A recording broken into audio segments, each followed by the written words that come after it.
Oi, eu me chamo Raimundo Montenegro e convido você agora a aquietar o seu coração para ouvir uma mensagem da Palavra de Deus que é parte de uma série de exposições bíblicas baseada em Gênesis de 1 a 11 e intitulada Desde o Princípio.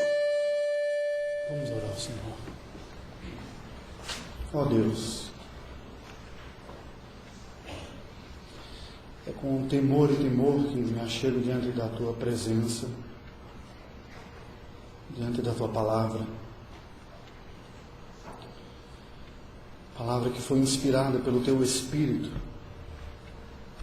que foi dada para a nossa instrução. Palavra que veio como fruto da Tua iniciativa de Te revelares a nós e nos levares ao Teu santo conhecimento. Palavra cujo propósito é nos mostrar quem és, quem somos e a Tua gloriosa obra redentora. Tantas vozes, Senhor, ecoam em nossos ouvidos, nossa mente, nosso coração. A cada geração a Tua igreja enfrenta as lutas para preservar-se fiel a Ti. Não bastassem as lutas externas, enfrentamos as lutas internas, o pecado que há em nós, a resistência. Ó Deus, mas o nosso coração se enche de alegria e de esperança, porque quando olhamos para Ti e para aquilo que Tu revelaste em Tua palavra, Tu Te apresentas como o Deus resgatador de pecadores, redentor, aquele que toma a iniciativa de revelar-se. Por isso, Senhor, nós Te pedimos que neste momento Tu nos agracies com a iluminação do Teu Espírito e fale ao nosso coração, em nome de Jesus. Amém. Amém. Irmãos queridos, eu me recordo que aos 12 anos de idade eu tive o meu primeiro contato um pouco mais de perto com a natureza. Filho de uma cidade de porte médio do interior da Paraíba, fui conduzido pelo meu tio, que era chefe de escoteiro, professor universitário, para uma experiência que para uma criança de 12 anos fica marcada para o resto da vida. Um acampamento no estilo rústico, na Caatinga sertanejo. Entramos dentro do mato, eu, ele e o meu primo, que temos apenas 1 ano de idade de diferença, e ficamos durante 1 semana envolvidos no meio da Caatinga, preparando o próprio alimento, indo buscar a água, ouvindo sons que pareciam que se multiplicavam à noite, os barulhos, cada um apontava na mente fértil e imaginativa da criança monstros e feras que haveriam de nos tragar. Confesso que eu nunca esqueci aquela experiência, tão rica que foi, do impacto, da potência da vida sendo experimentada por um cidadão ou uma criança urbana no meio da Caatinga. Esta realidade é experimentada por tantos outros cidadãos urbanos também, quando se aventuram pelas florestas ou desertos. Pessoas trilham peregrinações históricas ao longo de séculos, por exemplo, no Velho Continente, para em busca do distanciar-se da vida cotidiana e dos afazeres do dia a dia, estar diante de simplesmente a natureza pura e a sua própria humanidade, e assim buscar uma espécie de luz para si mesmo, para a compreensão de quem seja e do que aqui está fazendo. Por que começo a mensagem dizendo isso? Porque certamente, em alguma medida, todos nós haveremos de falar do impacto que o contato com a criação causa sobre a nossa alma. As férias são um dos momentos mais aguardados para a maior parte da população hoje em dia. Alguns sonham com o campo, outros com o mar, outros com a montanha. É verdade que algumas pessoas têm a preferência para a vida urbana e mesmo nas férias procuram outros espaços construídos pela humanidade. Mas o sentimento de espanto, de beleza, a grandeza, os perigos, os sons produzidos pela natureza, causam um certo impacto àqueles que estejam atentos para observá-lo. A Bíblia nos fala sobre isso. Quando o Salmo nos diz que os céus proclamam a glória de Deus e o firmamento anuncia a obra de suas mãos. Há um discurso ecoando pela criação de Deus, que não chega aos nossos ouvidos como proposições ou frases, afirmações, como vem num sermão, por exemplo, mas que certamente causa impacto e tem produzido nas mais diversas culturas as reações as mais distintas, menos a indiferença.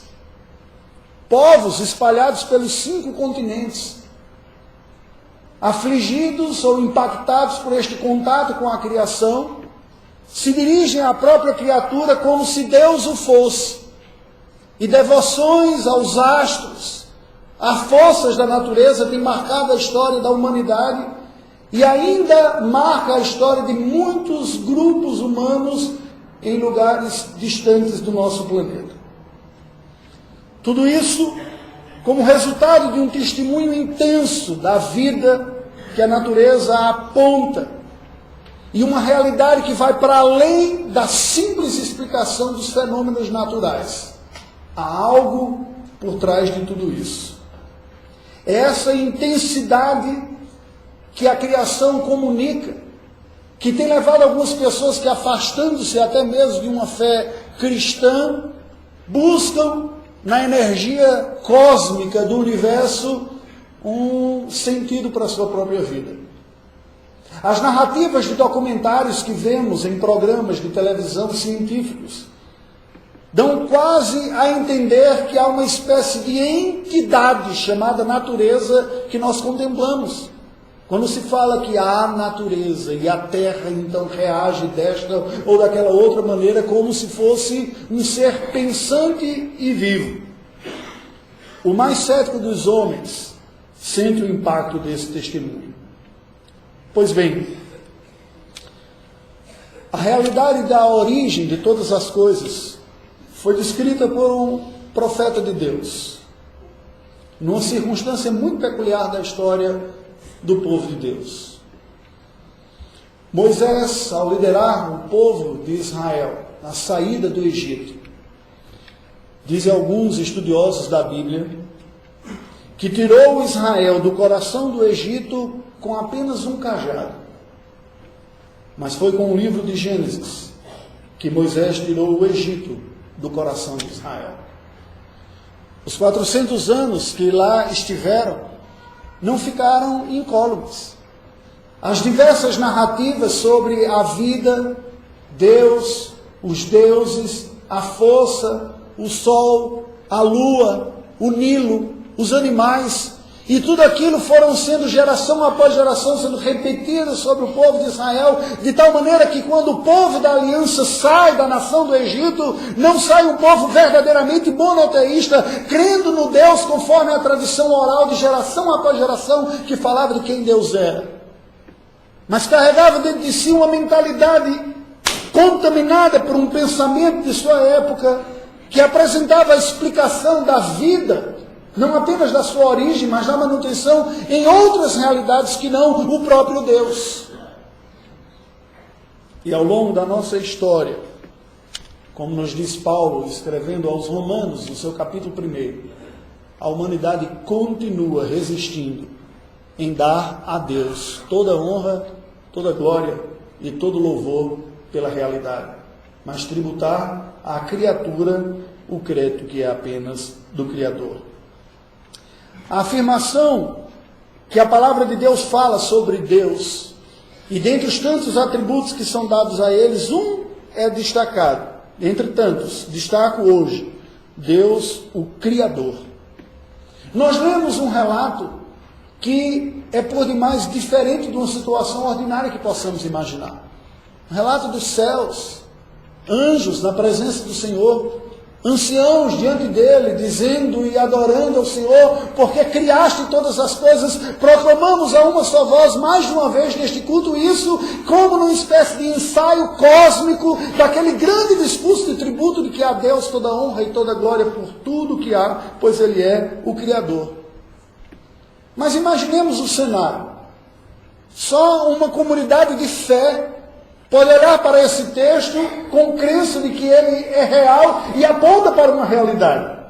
Uma vida fora do planeta como conhecemos, um lugar chamado céu. Seres que nunca vimos, mas que cremos em sua existência, os anjos, seres eternos que estão diante de Deus, e aqueles que morreram, cujos restos mortais já não se encontram mais entre nós, o pó tão somente, estarão lá.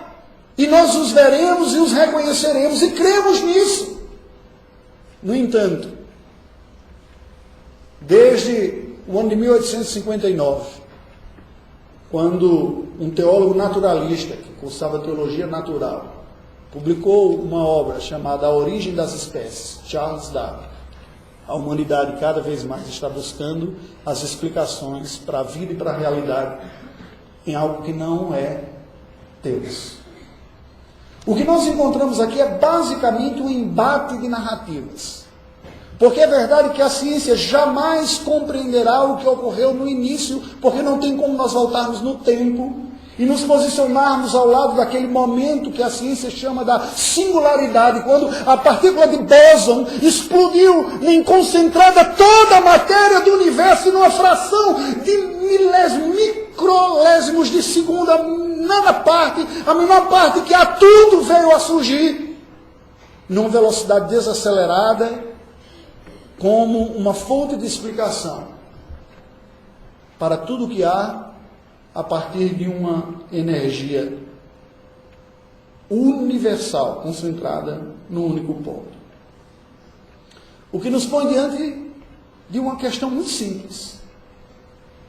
O começo de todas as coisas se deu como? Se deu a partir da matéria? Ou se deu a partir da imatéria, que chamamos Deus? Não é difícil nós percebermos porque Deus tem sido afastado cada vez mais da crença, da academia e da ciência. Porque a proposta da explicação científica é precisamente aquilo que eu consigo comprovar. E o que eu consigo testar e comprovar tem que ser tangenciado, tocado pela razoabilidade, e mais do que a razoabilidade, pela materialidade. Não seria um problema se o Deus que há e que se revelou a nós em sua palavra não fosse matéria. Se o Deus que há e que existe e se apresenta a nós como tal fosse o que ele diz que é espírito, então nós temos um grande problema que desequilibra completamente esta equação. Uma realidade não material, de infinito poder e eterna existência, se existir, desequilibra a equação materialista de explicação de todas as coisas. É com um consciente temor e uma espécie de ousadia, quero dizer, profética, que lhe convido a abrir a palavra de Deus no primeiro capítulo do livro de Gênesis, para afirmar para vocês que, apesar de não ser cientista, ou melhor, até mesmo por não ser, não me aventurarei a teorias científicas, mas lhe convido a dar uma olhada num texto antigo, um texto que tem sido testado pela história, um texto que tem sido combatido ao longo de séculos, que tem resistido com abundantes provas de sua existência e fidelidade, e que nos apresenta a origem de todas as coisas, a partir de uma narrativa com beleza poética, com estrutura gráfica e visual, mas que não pode ser por nós tomada de uma outra forma que não uma narrativa. Porque aqueles que criticam o texto sagrado podem até dizer, olha, mas esse texto aqui é uma poesia, linguagem figurativa, isso, aquilo, outro. O problema é que a narrativa da criação, ou o discurso da criação, não está apenas em Gênesis 1. Ele ecoa ao longo da Escritura Sagrada, que apela à realidade de Deus como o Criador de todas as coisas. E negar, portanto, a historicidade narrada em Gênesis 1, desmantela toda a sequência de livros que nós vemos depois. Até o último que nós acabamos de ler. Por isso que este livro tem sido tão atacado. E importa que nós entendamos o que ele está a nos dizer. É preciso que se diga de antemão que nós temos uma dificuldade hermenêutica aqui. E explico, de interpretação. Estamos diante de um texto de aproximadamente 3.500 anos. Não é possível ao homem expressar um conceito ou uma ideia que não lhe tenha sido capaz de absorver. E haveria o homem de revelar, o homem de comunicar, aqui estou me referindo ao profeta Moisés, que aqui falou aquilo que recebeu da parte do Senhor, mas numa linguagem que os hermeneutas chamam de linguagem fenomenológica do observador. É importante nós percebermos isso, porque o texto bíblico nos apresenta as verdades a partir da ótica de quem observa. As categorias que nós criamos, construímos e estamos tão acostumados com elas são categorias relativamente recentes na história da humanidade. Por exemplo, a própria distribuição de todos os seres vivos dentro das suas estruturas que a biologia coloca. Gênero, espécie, reino e aquelas 7 cadeias lá. Para um observador que nos tempos antigos visse um animal batendo asas e voando, ele dizia, é ave. Bateu asas e voou, é ave. É uma forma de categorizar. Que não está nem melhor, nem pior do que a nossa, que diz, não, a ave precisa ter outras características, ter pena, nascer de ovo, coisa desse tipo. É uma outra categorização. Não necessariamente estamos falando de uma estar certa ou de uma estar errada. Se trata de tentarmos nos localizar neste mundo criado por Deus.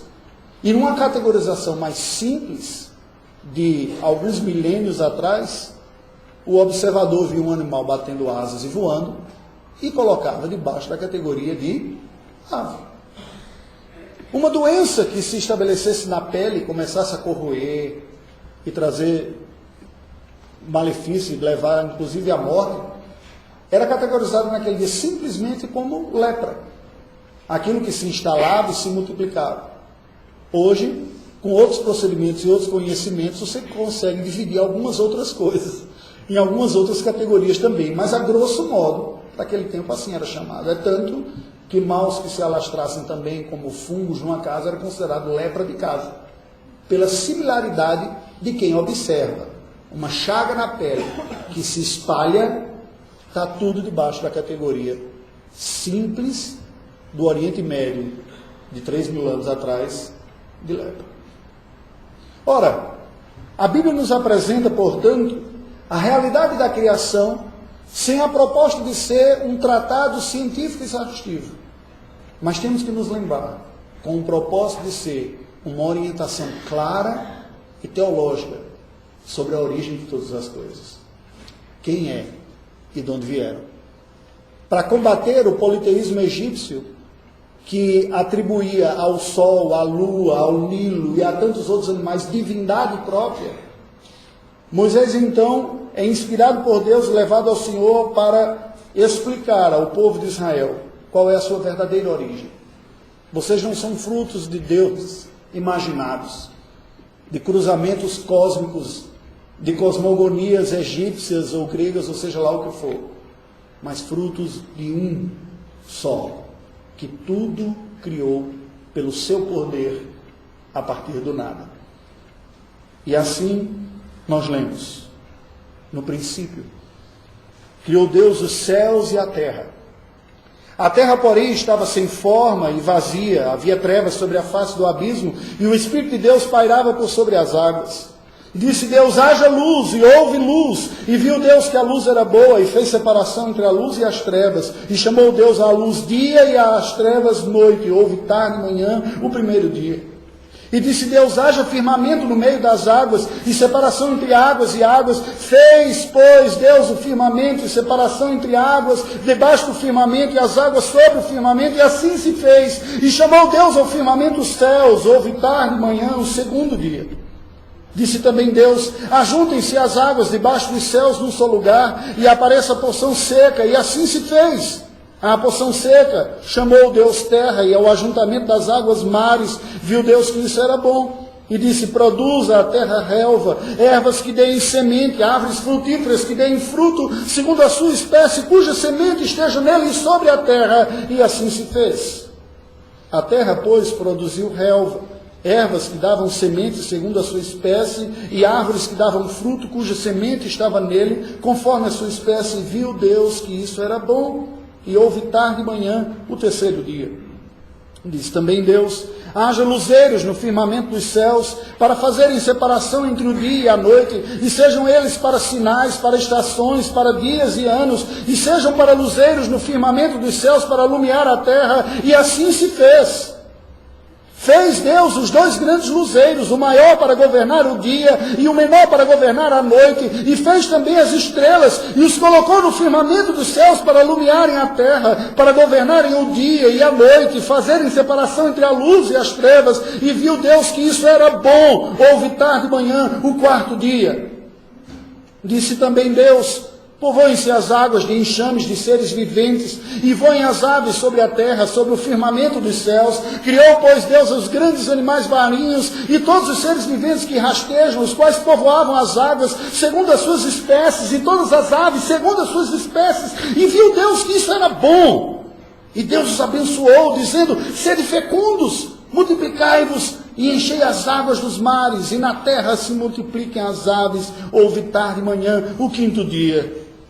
Disse também Deus, produza a terra seres viventes, conforme a sua espécie, animais domésticos, répteis e animais selváticos, segundo a sua espécie. E assim se fez. E fez Deus os animais domésticos, conforme a sua espécie, e todos os répteis da terra, conforme a sua espécie. E viu Deus que isso era bom. Também disse Deus, façamos o homem à nossa imagem, conforme a nossa semelhança. Tenha ele domínio sobre os peixes do mar, sobre as aves do céu, sobre os animais domésticos, sobre toda a terra e sobre todos os répteis que rastejam pela terra. Criou Deus, pois, o homem à sua imagem, a imagem de Deus o criou, homem e mulher os criou, macho e fêmea. E Deus os abençoou e lhes disse, sede fecundos, multiplicai-vos, enchei a terra e sujeitai-a, dominai sobre os peixes do mar, sobre as aves dos céus e sobre todo animal que rasteja pela terra. E disse Deus ainda, eis que vos tenho dado todas as ervas que dão semente e se acham na superfície de toda a terra, e todas as árvores em que há fruto que dê semente, e isso vos será para mantimento. E a todos os animais da terra, e a todas as aves dos céus, e a todos os répteis da terra, em que há fôlego de vida, toda a erva verde lhe será para mantimento, e assim se fez. Viu Deus tudo quanto fizeram, e eis que era muito bom. Houve tarde e manhã, o sexto dia. Assim foram acabados os céus e a terra, e todo o seu exército. E havendo Deus terminado no dia sétimo a sua obra que fizera, descansou nesse dia de toda a sua obra que tinha feito, e abençoou o dia sétimo e o santificou, porque nele descansou de toda a obra que como Criador fizera. Irmãos queridos, esta é uma belíssima peça literária. O resumo da criação de todas as coisas, escrita em um único capítulo, assim está na nossa Bíblia, tomando alguns versículos do capítulo 2, uma vez que os capítulos foram postos um pouco depois.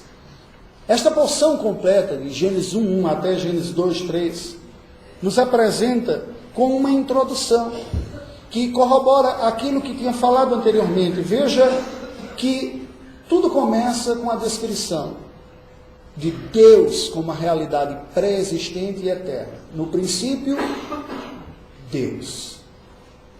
Ele quem havia. Um ser infinito, autoexistente, uma causa não causada, uma fonte primeira de tudo, mas não um ser solitário. E preste atenção a isso. Nós proclamamos um ser autossuficiente, mas em comunhão consigo mesmo, porque cremos na Trindade, Pai, Filho e Espírito Santo, em harmonia eterna, em autossuficiência. Foi do seu conselho, de sua vontade, do seu desejo, criar uma realidade material e temporal, espacial, que aqui nos é apresentado neste capítulo, dentro da ótica de um observador, como que alguém que contempla a criação nos diz: criou Deus os céus e a terra. Como nós interpretamos isso? Põe o seu olhar no horizonte. O que você vê como observador, sem um conhecimento que temos das dimensões galácticas hoje, pode ser resumido simplesmente o que está acima do horizonte como céus e o que está abaixo do horizonte como terra. Não havia precisamente a dimensão que nós temos hoje que nos causa espanto. Somos um nada dentro desse universo. Mas para aquele observador, toda a realidade cabia dentro da contemplação dos seus olhos. Sem telescópios e sem microscópios, ele simplesmente enxergava o que havia. E disse: tudo o que há, os céus acima do horizonte e a terra abaixo do horizonte, foram criados por Deus. E este Deus soberano, Criador universal, que tem todo o poder, que tudo poderia ter feito, em um único ato de sua vontade, decidiu criar a terra em etapas. E aqui começa todos os debates que há. Como é que a Bíblia apresenta esta realidade? O texto de Gênesis nos apresenta basicamente em dois blocos. A primeira parte da criação, que vai do verso 3 até o verso número 13, nos mostra o Senhor Deus, depois que cria uma matéria inicial, uma realidade inicial, como a Bíblia nos é descrita, como a Bíblia nos descreve aí a terra no verso 2, a terra, porém, estava sem forma e vazia, havia trevas sobre a face do abismo, e o Espírito de Deus pairava por sobre as águas. Houve um momento em que Deus cria uma realidade inicial, em escuridão, com matéria, com líquido, com vácuos, mas disforme, inabitada, inóspita, algo que não havia o que se admirar nem o que produzir. Mas a partir do verso 3, a Bíblia nos descreve algo muito belo e curioso sobre Deus.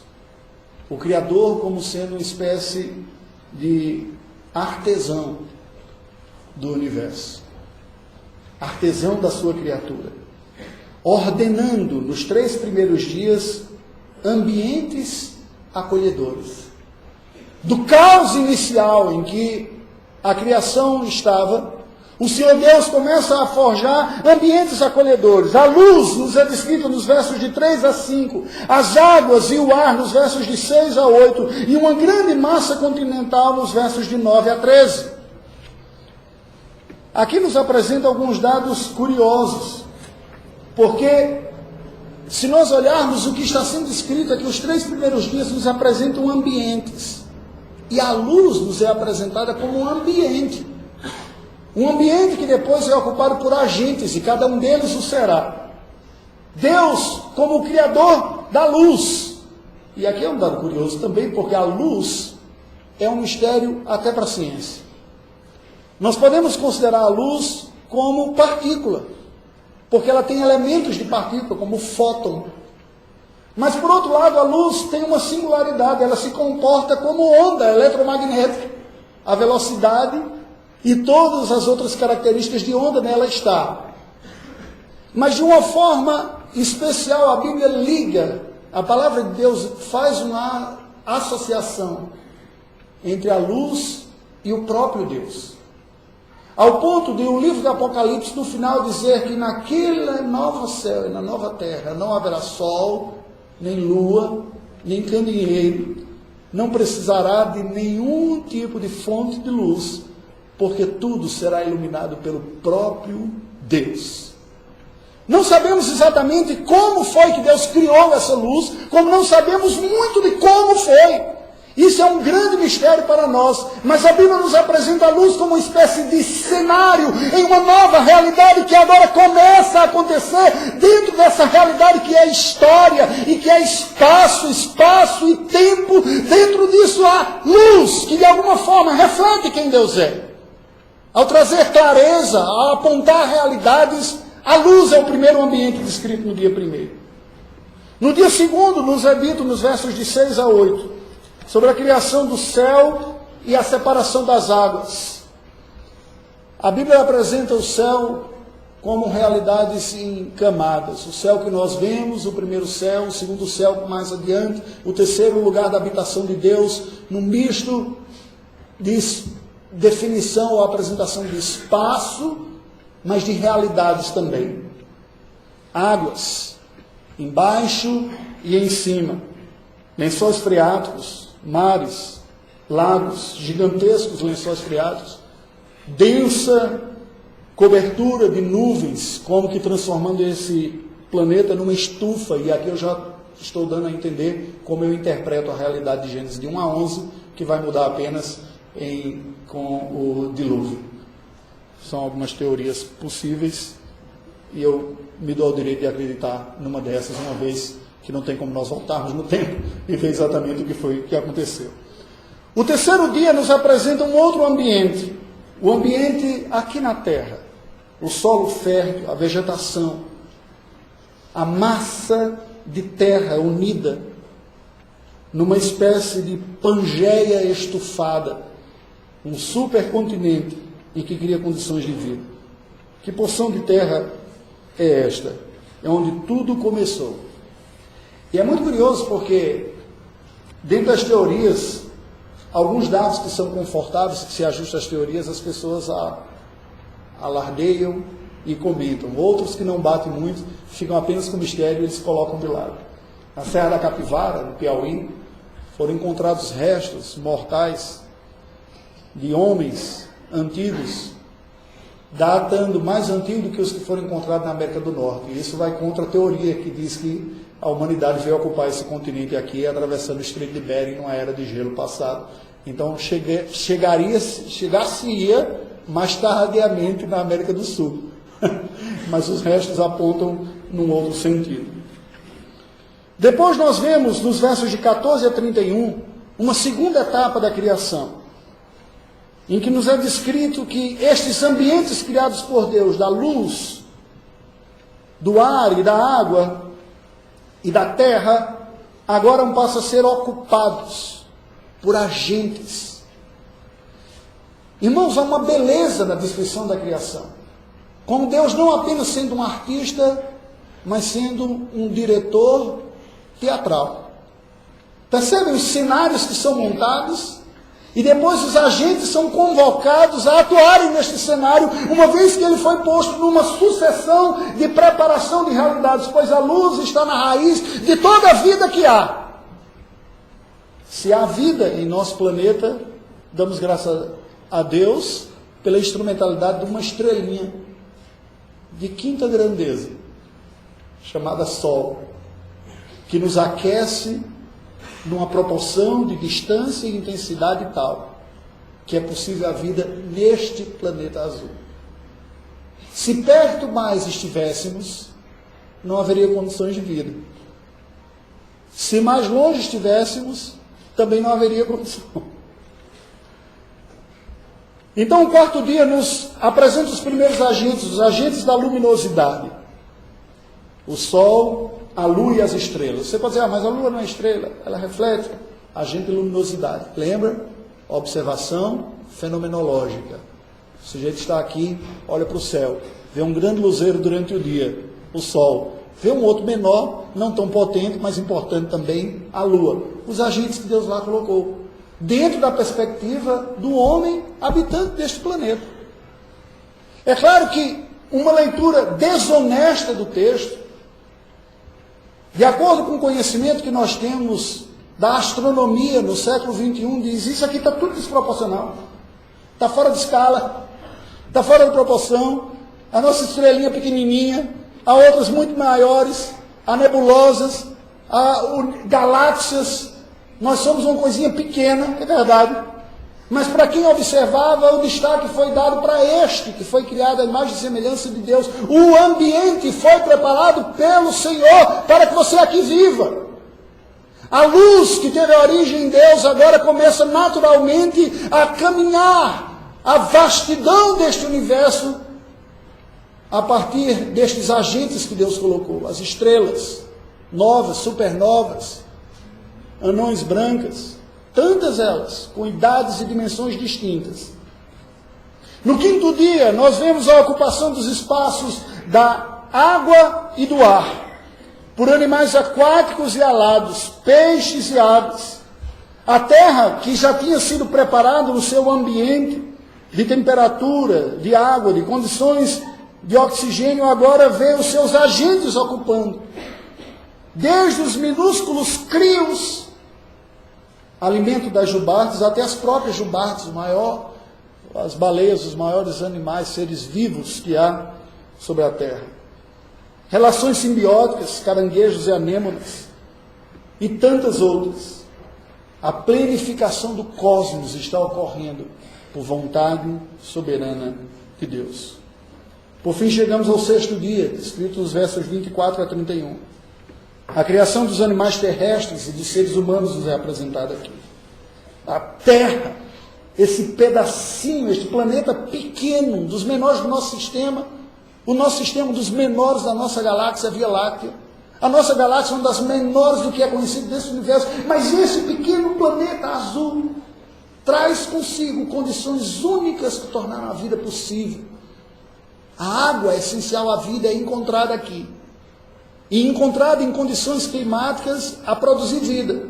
Abaixo de zero ela congela. Acima de 100 ela evapora. A intensidade do Sol nos chega, a inclinação da Terra. A presença deste satélite natural, que é a Lua, produz as marés, que por sua vez geram a vida nos mangues, que alimentam vastas cadeias de animais por todo o planeta. A riqueza de detalhes, o ângulo de inclinação da nossa Terra e tudo o que há, faz com que esse planeta tenha vida de uma forma absurda. Hoje, com o conhecimento que temos, sabemos que nós mesmos somos uma própria colônia de vida. Inúmeros seres vivem em nós. Bactérias. Somos uma máquina lutando contra inimigos que tentam nos tirar a vida. Criados por Deus. Pois bem, no meio de toda esta criação, um frágil ser é criado. Ele não é o mais forte de todos. Não tem asas. Não tem guelras. Não tem uma vida tão longa, mas foi criado à imagem e semelhança de Deus. E por isso ele conseguiu ir a todos os cantos deste planeta. Não tem asas, mas construiu o avião. Não tem guelras, mas fez o submarino. É desta forma que a Bíblia apresenta a vida e toda a realidade que nós temos como fruto da vontade de Deus. E com isso, o Senhor estava dizendo para o seu povo: vocês são fruto de um Deus soberano e criador de todas as coisas. Arquiteto, diretor teatral, mestre, que tudo preparou para que o ambiente da vida aqui estivesse. Deus colocou o homem e a mulher neste nosso planeta para dominar, para controlar tudo, para governar como vice-regente de Deus sobre a criação material.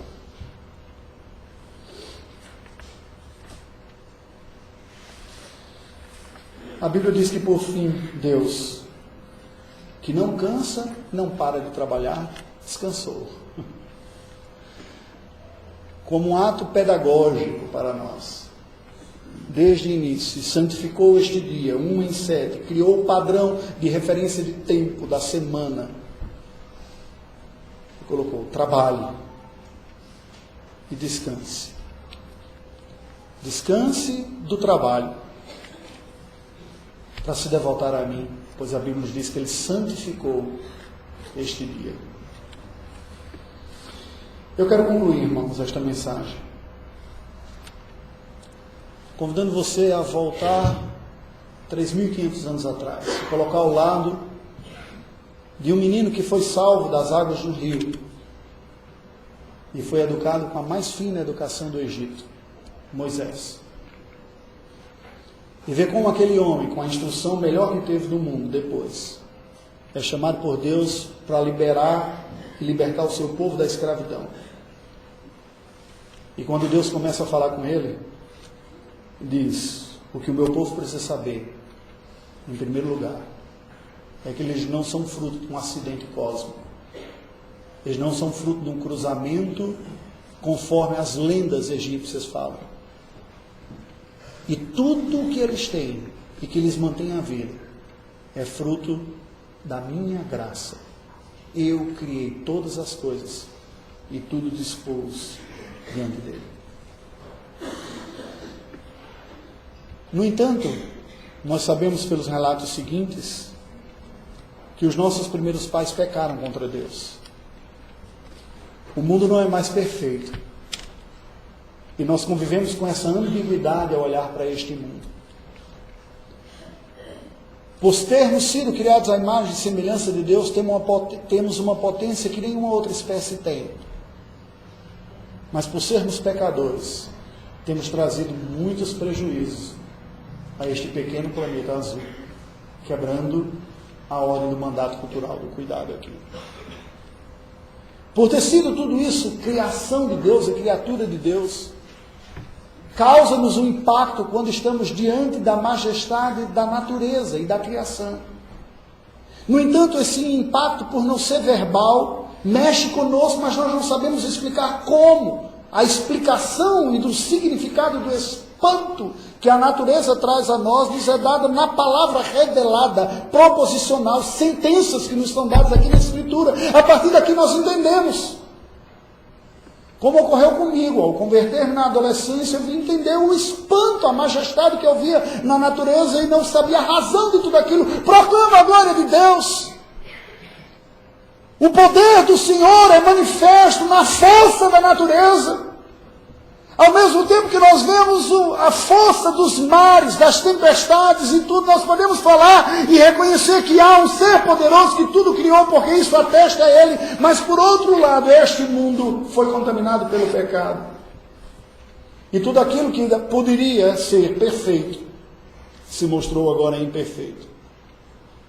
E não apenas tributa ou manifesta a glória de Deus, mas como vimos no sermão pela manhã, a própria natureza geme aguardando com expectativas a redenção do povo de Deus, porque quando Cristo voltar, não haverá mais tsunamis, tornados, secas,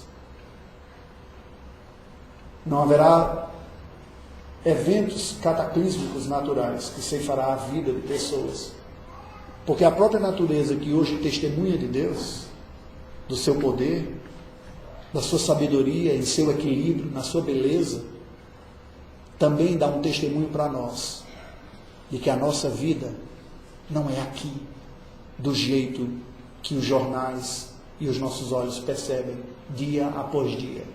Existe alguma coisa que está quebrada neste mundo. Mas este mundo quebrado aponta para uma realidade maior do que ele. Ele não se fez, ele não se construiu, não chegamos aqui pelo acaso, sucessivas tentativas de uma força impessoal e inconsciente que foi selecionando células até que algumas delas estivessem sentadas em bancos na Afonso Pena, prestando culto a uma imagem de sua mente. Não foi assim que aconteceu. O Senhor nos criou e Ele nos chama a sermos refeitos conforme a imagem de seu Filho Jesus Cristo, pelo seu poder e testemunharmos de sua glória neste mundo que, apesar de caído, ainda tributa honra e glória ao Senhor pela sua força e majestade. Vamos orar a Deus. Ó Deus, nós louvamos o teu nome.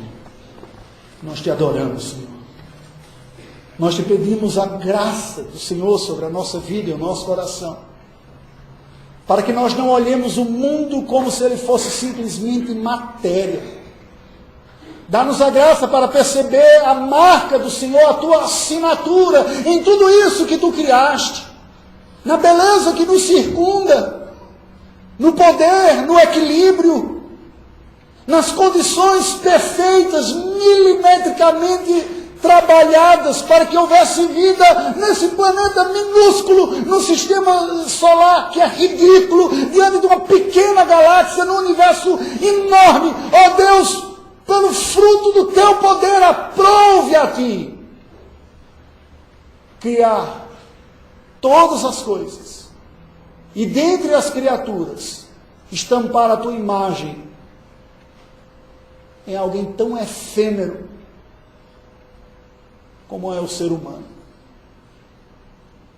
Por outro lado, tão orgulhoso e prepotente, que não sabemos reconhecer que as virtudes e as qualidades que nos deste são frutos tão somente de tua graça e que deveriam ser usados para o louvor da tua glória. Ó Senhor, ajuda-nos a perceber as tragédias e os males que existem em nosso mundo, em nosso planeta, não apenas apontando a nossa responsabilidade em administrar este planeta que tu puseste sobre os nossos cuidados, mas também como alerta do Senhor, para que a vida não seja vivida como se bastasse debaixo do sol. Não, este não é o nosso lar. Este foi o ambiente da nossa criação e é o palco da nossa redenção, mas nós aguardamos um novo céu e uma nova terra, sem mácula, sem disfunção, sem tragédias, sem mediadores, sem males internos em nós, sem rejeição, sem crítica, sem dúvida, sem incredulidade, sem pecado, quando seremos iluminados pela tua própria glória e majestade, libertos de tudo aquilo que nos incomoda, que nos corrói, sem o peso da idade, sem o enfraquecimento, mas com a virtude da glorificação que o teu Filho Jesus trará a nós e ao restante da tua gloriosa criação. Em nome de Jesus que oramos. Amém.